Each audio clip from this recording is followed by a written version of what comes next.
You're now watching the Danny Mac Podcast on the BetRivers Network.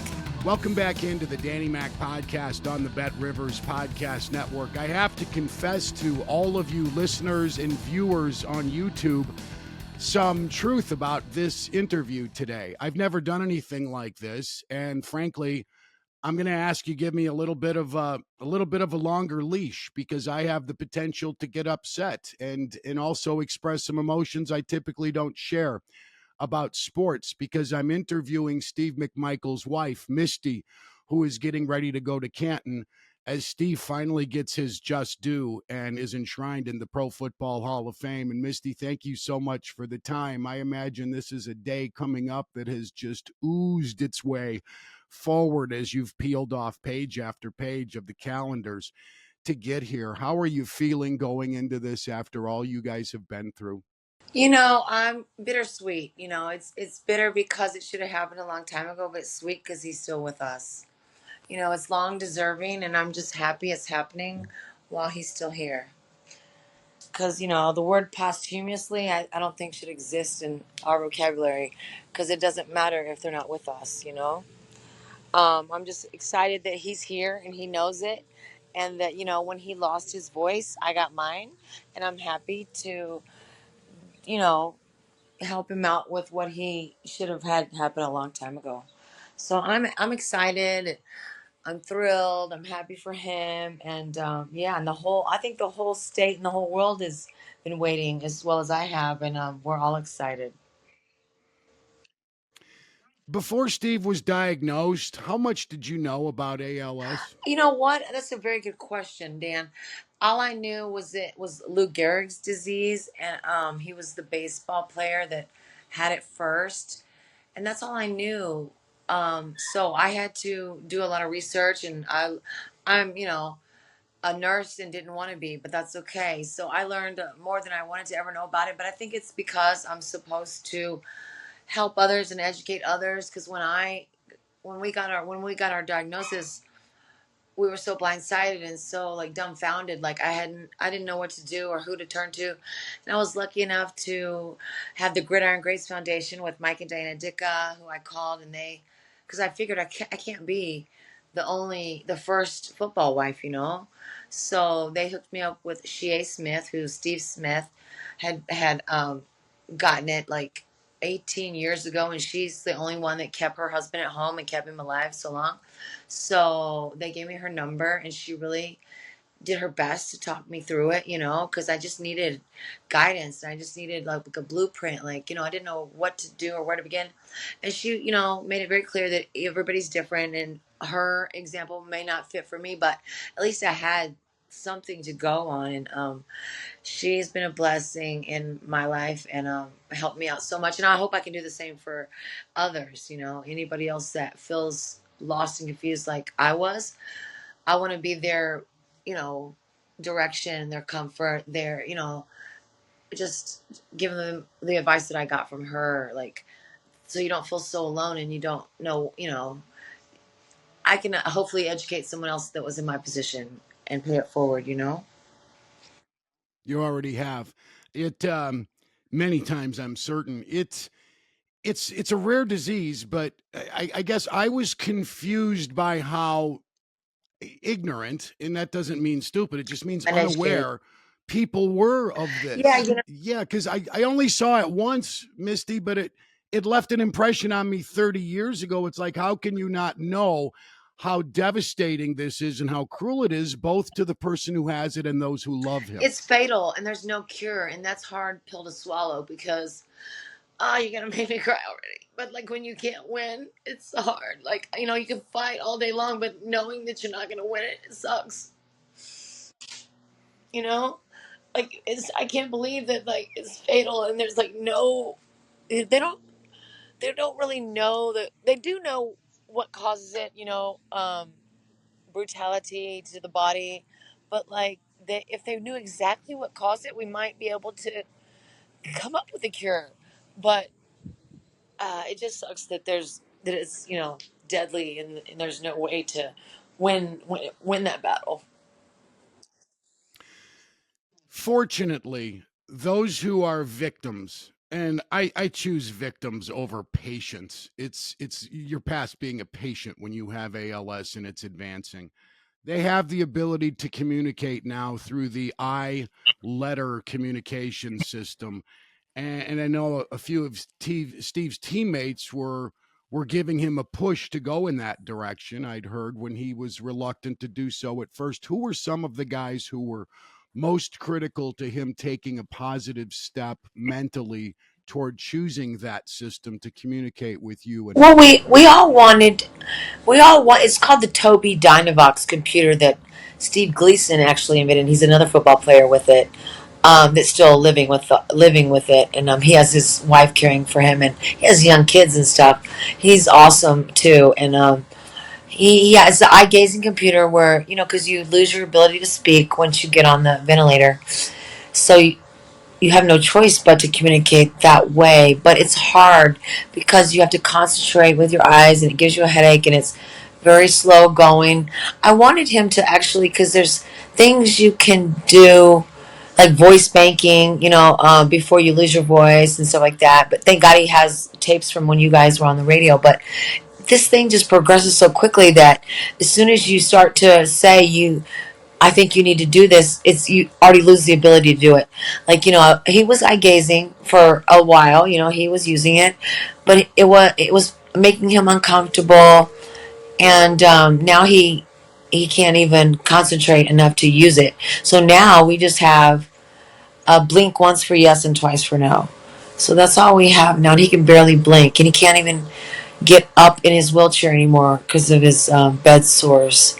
So it's progressing so quickly, and but at least I know he's gonna make, the August 3rd. He's gonna make that, and I asked him, about because people see his photos and how the situation he's in, and they feel for his suffering and stuff, and I pray to God that he's not, but I can't.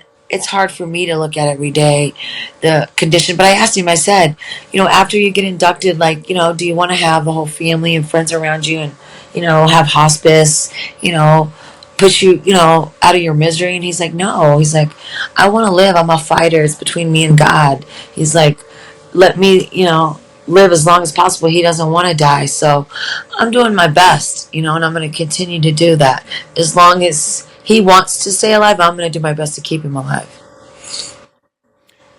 We have teased Hamp over the years for his barnyard analogies with football, cows coming home, and things like that. But, Dan has an ability to articulate as much as any of those 85 guys I've heard speak about emotional issues, what's truly in his heart. And when we talked in February, the day the news broke, Steve was going into the hall, he said, almost every time he left the driveway, he said, I can't do it again. But it quickly occurs to him, I have to do it again. I need to do it again. And Steve needs me to do it again. And he talked about how every time he goes to Canton, he visits Walter's bust to think about what Peyton would be like today. And it's really quite a thoughtful as existentialism, really, you don't expect from rough and tough football players that you hear these guys express This all is the why I time. love athletes, because the bigger they are, the sweeter they are. And, it's hard for a lot of people some people can't come, like, there's a few of them that can't see him this way. And that's okay. And I'm glad that Dan and all the other guys that come to see him get over that. I'm glad that they do come. And Dan comes with a group of people, so it makes it easier for him and for me too. And I appreciate it. He was just here a couple of days ago with some of the Chicago 6 p.m. members, and they tell stories and make him smile, and I tell him thank you, because I know it's hard. It's hard for me, and I'm here every day. So I understand, but I'm just glad that they do come. Otis was just here, and Tommy Thayer and Butler, and the whole 85 Brotherhood is just, and the McCaskies, they've been amazing.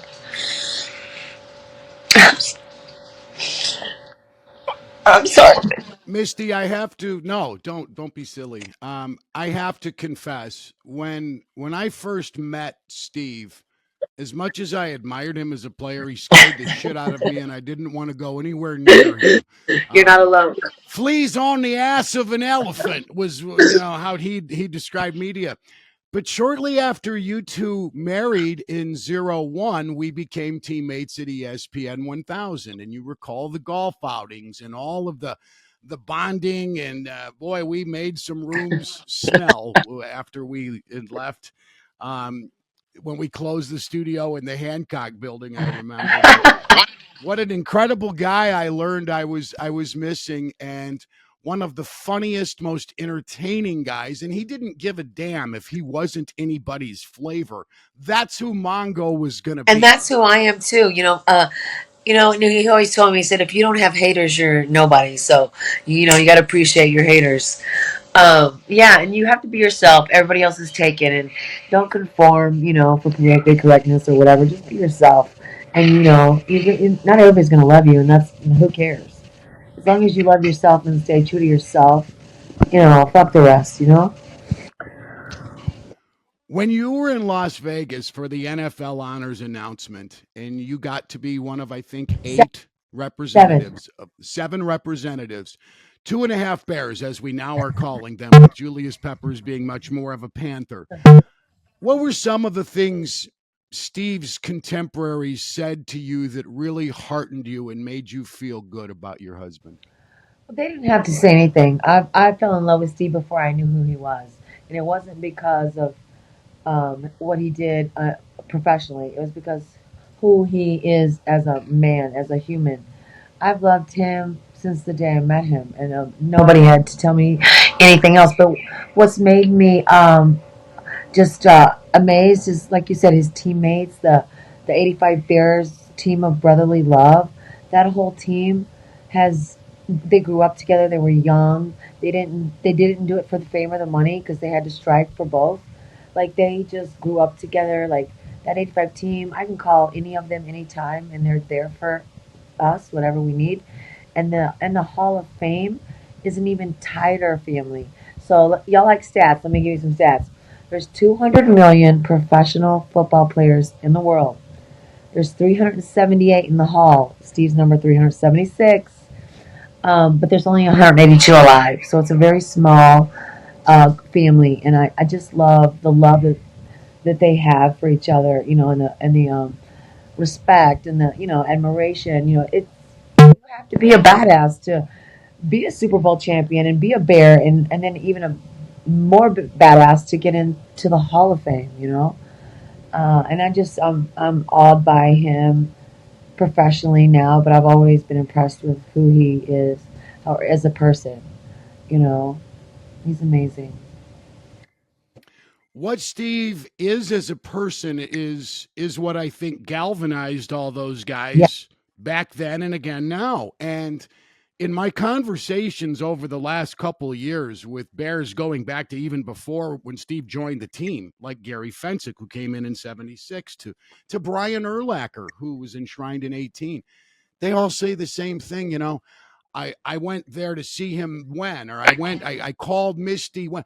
Everybody rallied around this guy. That couldn't be said about any other guy on that team, which, as you learned, was full of division and full of drama along the I've way. been, and I'm not going to toot my own horn, but I tried my best to bridge that gap between offense and defense because, yeah, Dan had a hard on for McMahon, for a while because he was like, oh, Mac should have, like died on the field because he only had one kidney, and he said if Jimmy Mack didn't, get hurt, then they would have won another Super Bowl. No, that's not the truth. The truth is, they're that guy. What's his name? Not Mike Ditka, the other one that passed away. Their other coach. Mike No, McCaskey, not the McCaskies. The one that wanted to be a head coach, but you know, uh, Buddy oh, Vince Ryan. Tobin, Buddy Buddy Ryan. Buddy Okay, Ryan Buddy, was and the then one Vince who later. divided the team. You're not supposed to sign within their team while you're still working. Before they won the Super Bowl, Buddy had already signed with the Eagles as a head coach.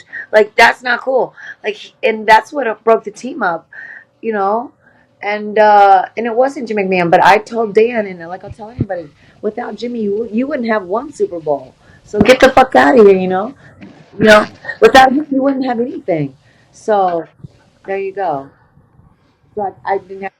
That's an entire chapter in a book I have coming out in October. What happened with that 85 group that only won one? The competition in the NFC had a little something to do with it too. Joe Buddy Ryan's Montana, selling out he was pretty and good. breaking the team up. He signed with the Eagles before. I don't know why they even allow that to happen because it's illegal. You can't sign with another team while you're still with one team. But he did it, and it pissed off everybody. And I don't know why they protected him and didn't say the truth about it. But I'm not about hiding the truth. I'm about telling them the truth, and that's what did it. He's Buddy's dead now. I don't think you can, bitch at him about it now. But and I didn't know him at the time, but I would have bitched at him to this day if he was still with us.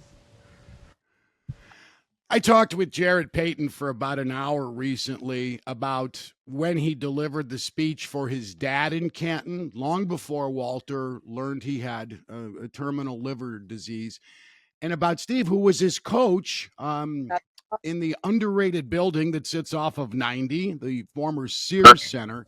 And he said, "Man, it's just like the two guys I get chosen to induct in Canton are just they're not only they're heroes, they're legendary football players for all the right reasons." And what a joy it was for Jarrett, for Steve to select him. Did that surprise you when you learned Not it? if, no. What surprised me was he didn't pick Jarrett first. Originally, because of history, most players pick coaches or whatever. And he had originally picked a coach that I didn't care for. Um, but it's up to him, whatever he wanted. But when I asked him again, because the coach that he had picked originally got dementia, and when he told me Jared, I was so happy because I met Steve in '98 when Walter was dying, but I didn't get to meet Walter, but I heard so many good things about him, and I met Eddie, Peyton, and Connie, and Jarrett and Brittany, and Brittany and I did Dancing with the Stars Chicago together, and she won Judge's Choice, and I won People's Choice, so I've always been super close to the family, and Steve changed Jarrett's diapers, and when Jarrett was trying to be a football player, Walter, I don't know why Walter wasn't really down. So after Walter died and we had the Slaughter Indoor Football League, when we got Jarrett as our receiver, Jarrett made his first touchdown with us, in on Steve's team, and we went undefeated and won the championship. So it was just like a full circle thing, and we're making history. Jarrett will be the first to introduce two Bears players, and there's more Bears in the Hall of Fame than any other team. So we're making history with Steve, and I just love it. He breaks the rules and he makes new rules and he makes things change. Because like I originally had a ICU jet that was going to get him to Canton, and it was a fan that was going to cover the expenses and everything, but we couldn't guarantee his care when he got there.